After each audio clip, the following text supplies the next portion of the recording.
उनको कहो ना कि वो जो ताजे बरतानिया है उसके जो हल्फ उन्होंने उठाया हुआ है, उसका जो तौक है जो उन्होंने अपने गले में, उस हल्फ का, ताजे बरतानिया के हल्फ का जो तौक अपने गले में डाला है, वो उतार के आए पाकिस्तान। वो जो पासपोर्ट उन्होंने ब्रिटिश रखे हुए हैं वो छोड़ें और आए पाकिस्तान का सब पासपोर्ट लें।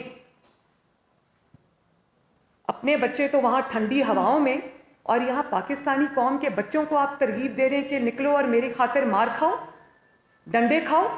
उनको भी कहें कि आके डंडे खाएं, बल्कि सामने खड़े हो।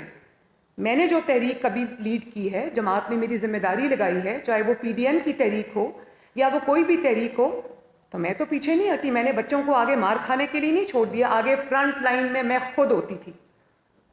मैं औरत हूं लेकिन मैंने चूड़ियां नहीं पहनी हुई। जब नैब के दफ्तर में इमरान खान ने मेरे पे पथराव कराया तो मैंने अपने कारकुनों को आगे नहीं किया। मैं गाड़ी से निकल के खड़ी हो गई। मैंने कहा मारो पत्थर, मैं खड़ी हूं यहां पर, खोलो नैब का दरवाजा। मैंने ये नहीं कहा कि मेरे कारकुनों को मारो, मैं पीछे छुप के बैठी।